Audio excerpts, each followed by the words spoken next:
Good day to everyone, and thank you for joining the LHH ICEO Practice Executive Conversation Series as we welcome Margaret Lazo, our guest today. Margaret has extensive experience as a CHRO building teams and functions in highly visible companies. Margaret has consistently stretched beyond her comfort zone throughout a purpose-driven corporate career. Beginning at NBC Universal, her path took her to GE Capital and then to Univision as its Chief Human Resources Officer before launching her newest chapter. I am Sally Washlow, one of the practice leads for the ICEO practice in North America. ICEO is a strategic partner to organizations and leaders offering executive career advisory services within a global boutique. Our team of advisors are accomplished business leaders and board directors who draw upon their deep experience to provide trusted advice and counsel, backed by a personalized team of industry and functional experts to support the unique needs of each client. Our services include executive mentoring, onboarding, succession management, retirement, and career transitions. Thank you for joining our program today, which will run about 45 minutes, leaving time at the end for Q&A and wrap-up. We invite you to use the Q&A and chat function for your questions, and my ICEO colleagues will be supporting me in monitoring the questions. We will discuss with Margaret her insight on how her own career journey experienced the following: assembling a portfolio career, including shifting from media to financial services industries, navigating uncertainty when a company doesn't realize its financial and capital goals, the transition from an executive C-suite HR roles to management consulting, PE-backed, and shaping your career to best suit the intersection of your personal and professional goals. I'm really looking forward to the conversation today. And Margaret, thank you for joining us. Thank you, Sally. It's a pleasure to be here with you. Terrific, terrific. Before we start with the questions, I will take a deeper dive into Margaret's career to help us frame our discussion. Margaret is a global human resources executive with vast experience. She started her career at Macy's following a completion of their executive training program as a human resources manager. And then she made an industry change to media, working across local broadcast, cable network CNBC, and then supporting NBC in their corporate functions. You also played an integral role in NBC's acquisition of Telemundo based in Miami, and then assuming the SVP of Human Resources role. Then you moved across the country to Los Angeles, and as an EVP, you led Human Resources for NBC Universal's network, television, and cable entertainment division. And after several years in the media industry, you made a change to financial services in joining GE Capital and moving back to media as the CHRO of Univision at a very interesting time, which we'll talk about in our discussion during our session. And today, you are serving as a senior operating platform advisor with Cerebus Capital Management. And you also serve on the board of directors of Heartland Financial, a publicly traded regional bank, and the advisory board of Bullseye Engagement, an HR software company, along with serving on nonprofit boards. This is going to be a great conversation. And let me start beginning with, over the course of your career, it was often focused on the role at hand and getting that next corporate role. As you embarked upon this journey, there was something different.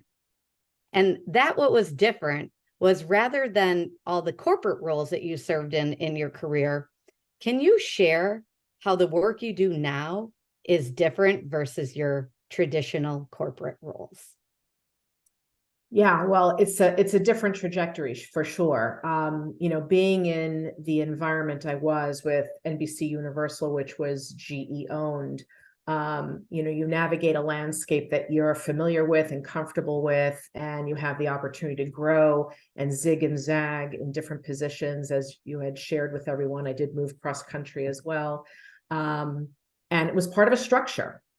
And in an organization, you understand the rules of the road and that structure and how to play through it. I am now an individual contributor, which is a big adjustment to going from leading a team and working within that environment, and managing impact and delivering results in a very different way, which is a learning in and of itself. And certainly along with that, I am able to leverage my expertise, the places I've been, the things I've worked on, reflecting back on those experiences to bring those learnings and those contributions to a new environment. Learning, it's a great learning journey, asking a lot of questions, understanding how best I can round out my experience while also leaving a mark and making an impact on these new environments. But I think the biggest transition is that going from being, leading a team, being a part of a C-suite to now influencing in a different way. Absolutely. And I think a key point you made there is how this adjustment to the structure and leaning into your experience, and being this contributor in a different way in this new chapter of your career. Yeah, absolutely. So when you think about developing relationships in this new world that you're involved in, it's quite different than in the corporate structure. Can you share how it differs in terms of the work you do with the boards? Maybe lean in a little bit on the committees that you serve on within those boards, and then also your interaction with the management teams as well on these boards. Sure. I think also being in a HR leadership role or CPO role, your foundation is really around credibility and trust. And trust is always foundational to relationships, right? And so leveraging that and building on that in these new environments is a little different as well. The credibility comes from the experiences and the expertise, the skill sets, the knowledge, and we have to continue to keep that fresh and current on trend so that I can continue to add value. That's important, and making sure that that value is very relevant to the here and now. So, we talk about learning and exploring that learning, that's going to come from bringing in those insights and understandings on a regular basis so that the boards are getting the benefit of my thought process and my contribution, as well as the committees I serve on. And in particular at the bank, I'm on both the Human Capital and Compensation Committee, as well as on the Risk Committee. And so, staying current on the trends of what's happening in the banking system, domestically, to some degree globally, is important, so that I can, layer that on top of the experiences I had, when I was at GE Capital, which is most relevant in the bank environment, but certainly, broader from a people perspective on the human capital side. And as I said, trust is foundational to any successful relationship, and building that trust, being outside of that structure of an organization is a little different. I'm developing new relationships with my fellow board members, getting to know them in a different way. There's a bit of an exchange of knowledge.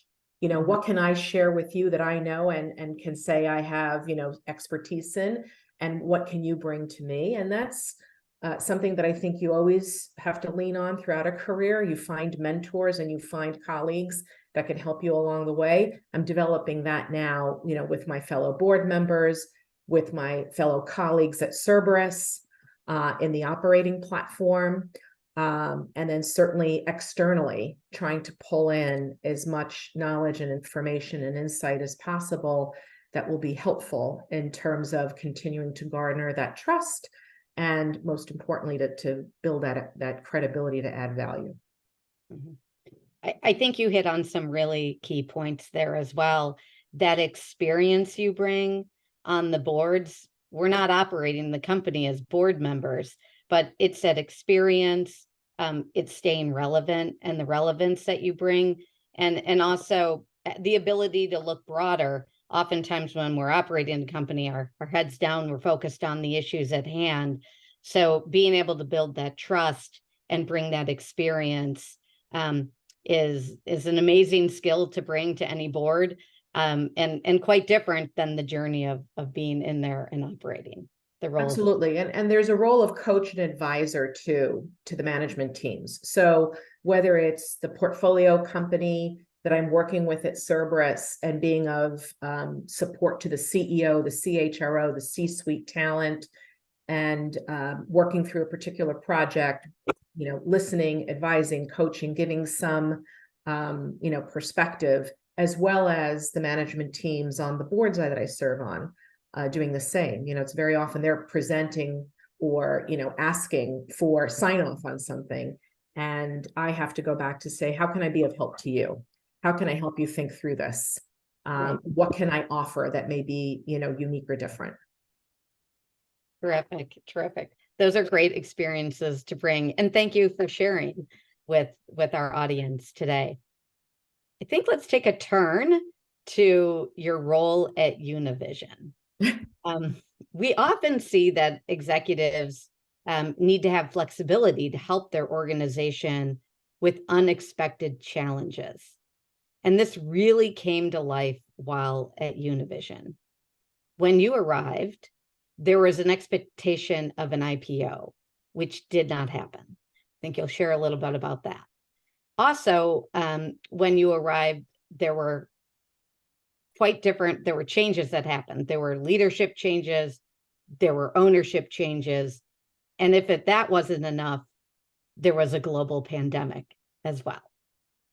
So can you share how you approach this situation with our audience as they think about navigating their own career or entering situations where everything wasn't as it seemed or the dynamic changed and it's out of your hands, but you have to manage through that? Yeah, well, I think the one thing we can all understand very clearly is that change is inevitable. And expect the unexpected, as we have seen with, some of the points you made, and, particularly with a black swan event like a global pandemic. But what attracted me to Univision were a number of things, among them the opportunity to work on an IPO and to take a private company public. Univision at the time was owned across 5 private equity firms and a publicly traded media company based in Mexico. So it was a challenging ownership structure, but there I was able to gain, insight into how private equity works in terms of their investment thesis and life cycle of an investment. And at the time, they were in for a very long ride, much longer than expected. And the IPO was, again, a unique opportunity. Several months in, there was not a collective agreement between the owners as to when to IPO, and those plans were scrapped. The first of several CEO changes came in, and the pivots that have to happen, right? There's a degree of uncertainty that comes out of changes in strategy and in direction. And very often, leadership teams are, wait a minute, I was working on this, and now I have to make a complete 180 and go in a different way. And so having the facility and the resilience to be able to, move and have flexibility and go with it and use it as a learning experience was really important. And certainly, what I benefited from was being able to move with those changes along the way. So we eventually, did not do the IPO. We actually had a consolidation of the private equity firms, and they had an exit. New firms came in. another CEO change. And as you mentioned, when we announced a CEO change, so here I am getting a new boss and a new ownership structure, and we're putting together an independent board, pandemic comes along. And, we have to then figure out how to use new skills in managing through crisis, communicating to a broad population, not only my own team, but to the employee population at large, making sure that I was there to help coach the C-suite through those changes, and lots of questions that none of us had answers to. Both the, what's coming with the new leadership change? Are they still going to, close on the deal? Are we going to get the deal done? Oh, and by the way, we have to deal with, safety, security, a health crisis, and in an environment where we still had to stay on the air. Right. Keep essential employees coming to work in a safe environment. So that was an incredible learning experience on so many levels. And so what I had expected to have happen didn't turn out that way. Other experiences came along. I'm a big believer in that you turn adversity into opportunity, and challenging and difficult things do make you stronger. You learn a lot about yourself. You learn things along the way.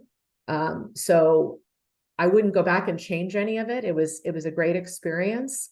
And, I think that the biggest takeaway for me as a leader was to be sort of a voice of calm, and a touch point for not only my own HR team, but for the rest of the leadership team, because of the high degree of uncertainty, the coaching that went on, the advising. And then there were days I'd have to look in the mirror and do it for myself, right?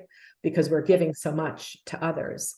But, building the courage and the resilience to move through those pivots, and to take away that what maybe you thought was going to be turned out to be something different, lean into it and learn from it, because those are experiences and perspectives that you gain that are incredibly invaluable in the future.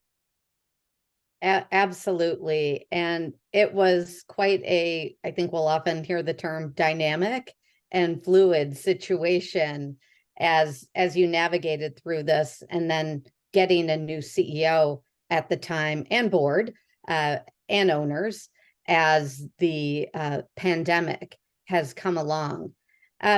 You talked about how you really leaned into your role as a CHRO and coaching others, but had to also take some time to coach yourself, because they look to you as this leader of, how do we get through all of these changes, and how are we going to navigate through this pandemic as well? And I think that how you highlighted that you all lived in it together, and how you brought the sense of security to the team. Can you elaborate a little more on that for us? Sure. Well, it was a time while all of us, right, started to live in this box of the screen, right, because we were working in different places and remotely and what have you. So mindful of having regular check-ins and touch points, and really reaching out and checking in. How are you doing today? Are you okay? Let's just tell a joke. Let's have some levity to this, because what's going on is pretty intense and pretty serious. So making that time available and making myself accessible was incredibly important. It turned into long days for sure. And then I was very fortunate to have a group of coaches that I had worked with in delivering programs to our population, who in turn would call me and check in to see how I was doing. So I'm incredibly grateful for that level of concern and care, and that I could, let my hair down, so to speak, and let it go. And as well as I had an incredibly supportive team where we could, sort of coach each other through things, because there were so many moments of doubt. Are we making the right decision? Have we served our employees the way they need to be served during a pandemic? Is everyone still feeling good about, the changes that are going on in the business and what we need to deliver? And so it was, multi-layered and lots of, challenges, as you mentioned, and dynamism along with tumult, but there's a strange thing for me that happens. It's sort of like this wave comes over, And I just keep saying it's going to be okay. And maybe it's that sense of this is my role, and this is what the role I have to play. And kind of the duck gliding across the surface while their flippers are going underneath the surface. That was incredibly important because I knew a lot of people looked to me to say, is it going to be okay? Mm-hmm. Yeah.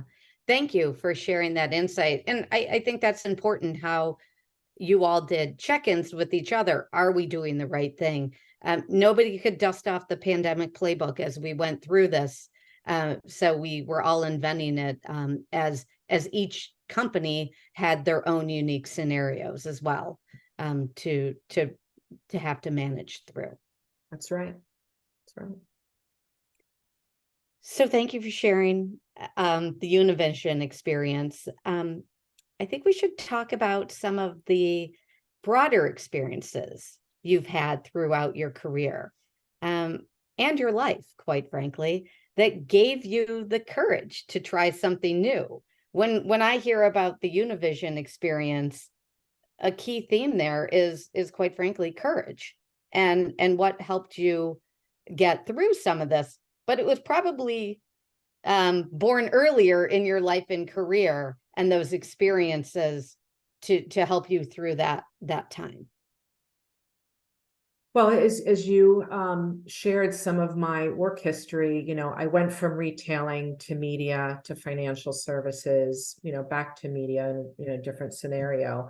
And I think making those industry changes also helped build that level of resilience. The good news about, the human capital function is that it's very portable, and you can, deliver, the same level or very similar activities across industries. And maybe there's about 15 to 20% that is unique to, the environment that you're in. And so that in of itself, I leaned into places where I wanted to learn and understand how different industries worked. And then also was smart enough to know that, you build a network over time and there are people that so it's helpful to have, some of that in place so that you can draw on those relationships while you're in a different environment and learning. So definitely the benefit of building that network helps. And having been a part of GE, so many people have gone off to other companies and other industries that, there are a lot of touch points out there to take advantage of. In addition to moving across country, it's not a bad triangle: New York, Miami, Los Angeles. Let's No, be not clear a bad here. triangle. But but I did that, largely alone. You pick up and you pack up and you go and say, what could the downside be? I try it for a year. I don't like it. I could always move back. But those are also opportunities to try something new, live in a different environment, make new friends, dip into a different, geography and take advantage of what's there. And when I lived in Miami, I did do a fair amount of travel to Latin America, which I really enjoyed. And then being on the other coast of the country, it's closer to get to Hawaii. And up and down the West Coast. And then, Los Angeles is so much about, the entertainment industry, which I was in. And so I was able to sort of immerse myself there. And then look, I am, a daughter of immigrants, and, we've always had a very, strong work ethic. The culture and the values that I grew up with were, go at it, go after it, work hard. The perseverance and the integrity lessons that I learned from my parents, served me well, throughout all of those career transitions and pivots.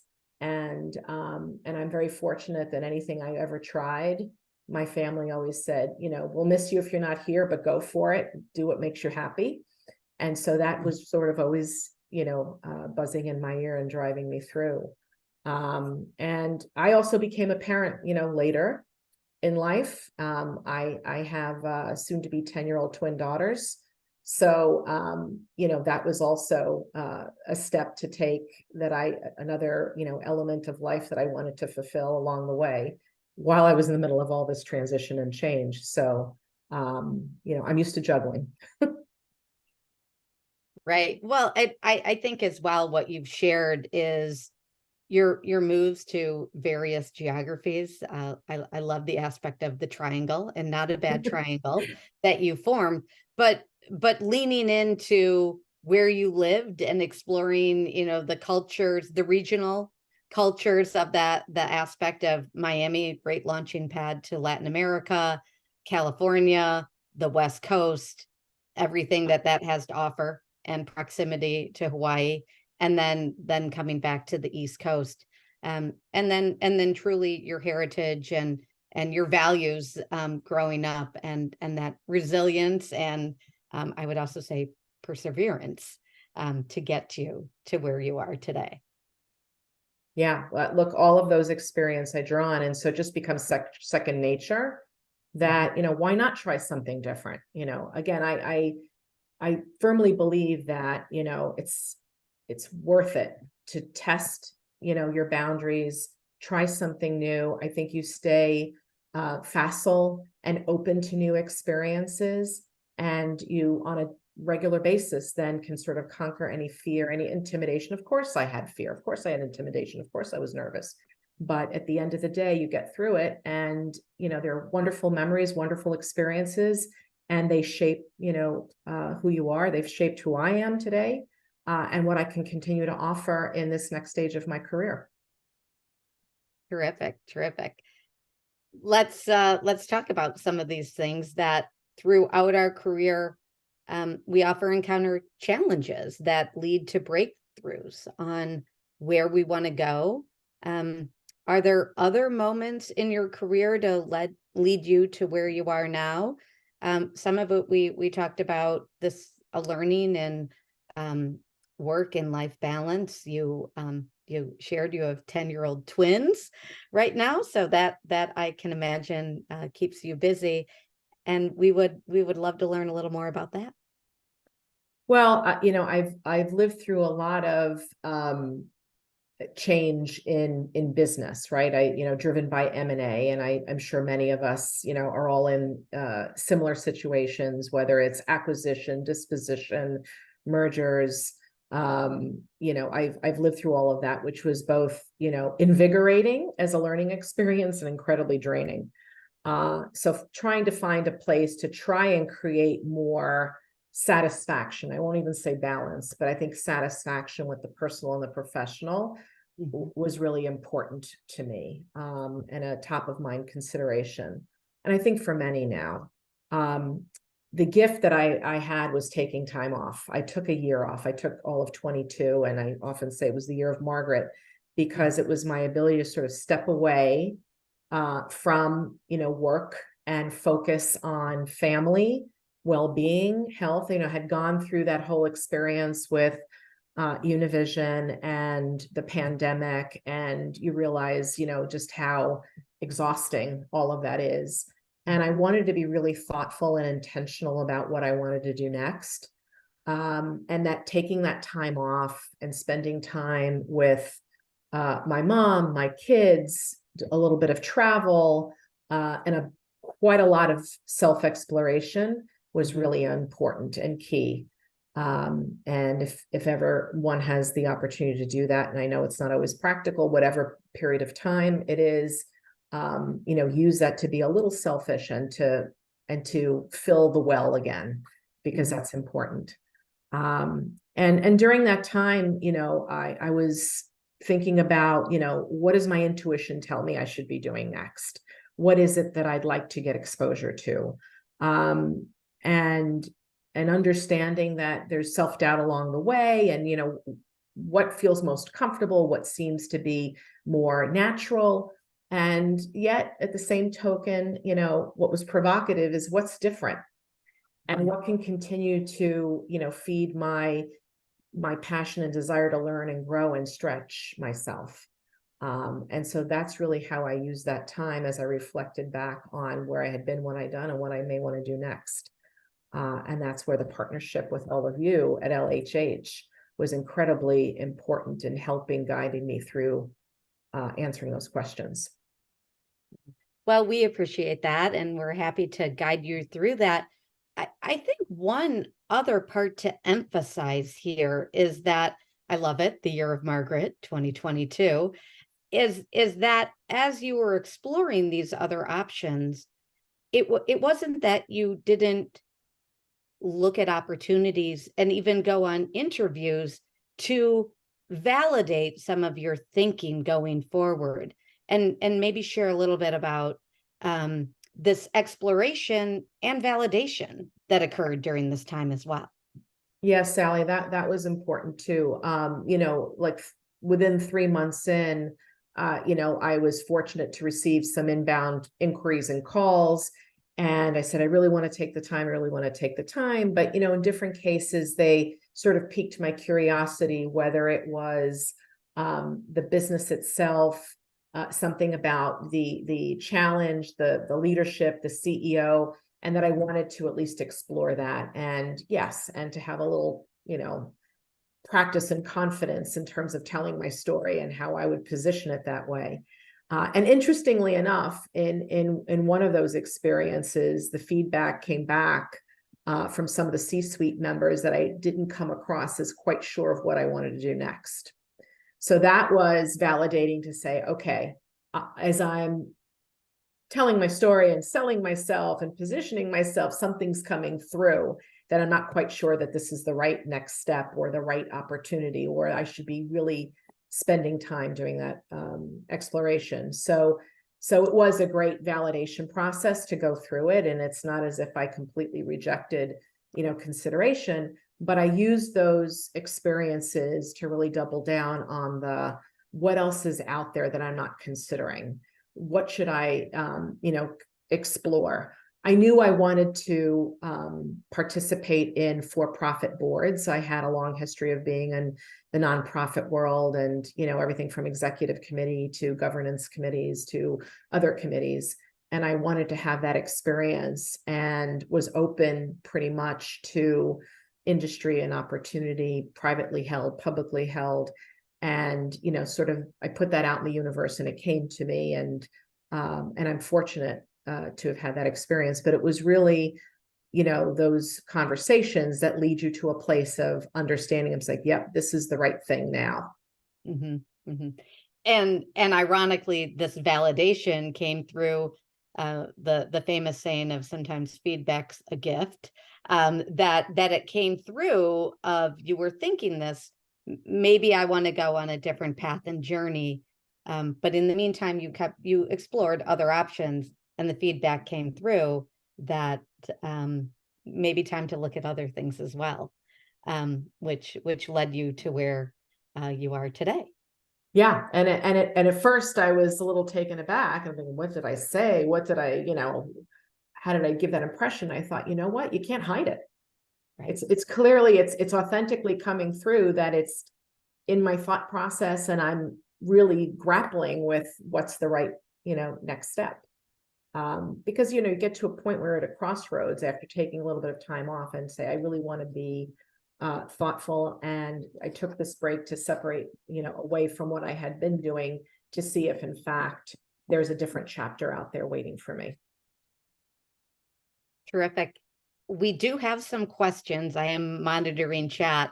Okay. Some of them I'll do as we get more toward the end and wrap up. This question's very relevant to the topic we are talking right now about, and it's how were you able to get that feedback? Because it sounds quite valuable.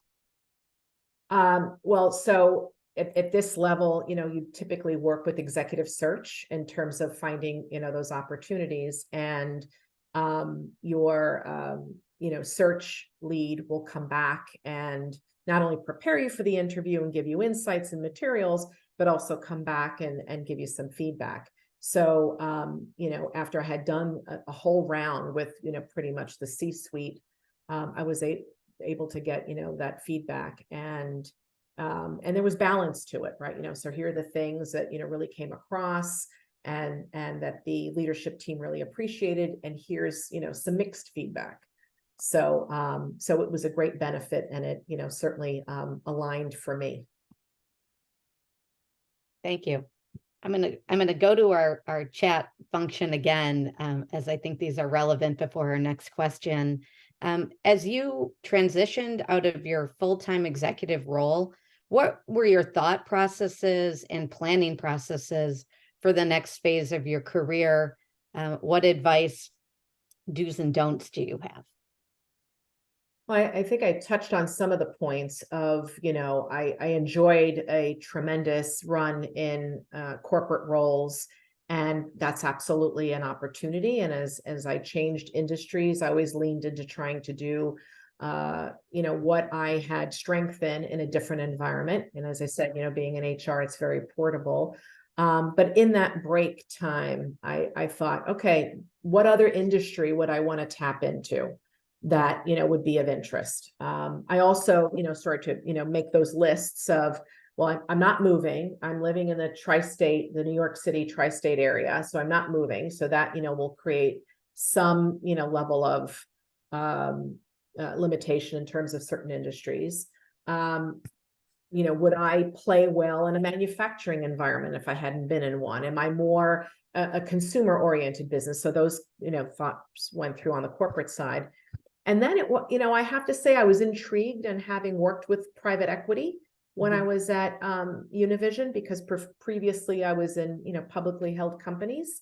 And what I liked about that was the understanding of how to play in an environment where the investment and the sponsors and the firm wants to see operating excellence. They want to see results so that you can meet the investment thesis.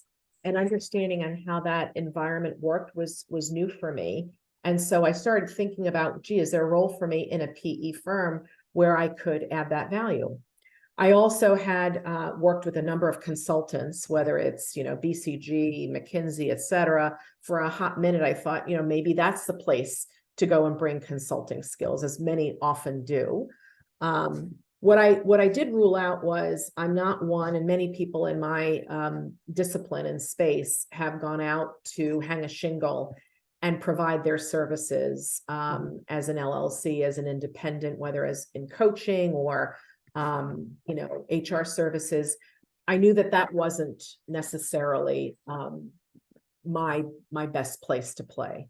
So you sort of go through what are the possibilities, and you do the lists of the pros and the cons, and you start to realize, gee, this is interesting. This fits me better. That's a little bit more provocative.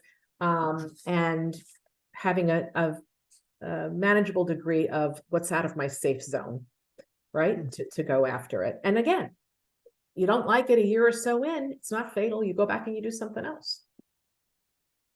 That is a great mindset to have as you go through many of these journeys. So thanks for pivoting with me to questions.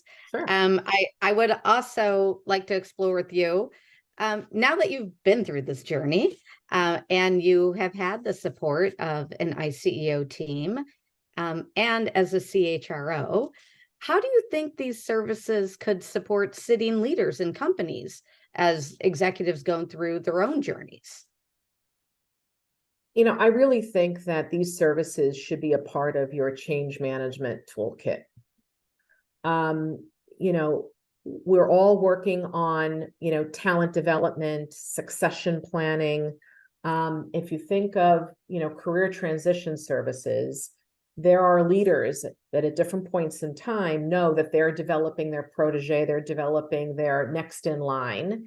And there's usually a time frame within that, the next 12 or 18 months, let's say, you're going to be developing the next leader to take your role, and you're going to impart your expertise. You're going to, create connections with relationships, et cetera. And that very often can bring in thinking of, well, what am I going to do next? Right. What's my end game? And having this level of coaching and partnership can be incredibly helpful so that you can deliver on what you need to get accomplished in that transition, as well as think about yourself and what you may want to do, and what's the highest and best use of your skill sets.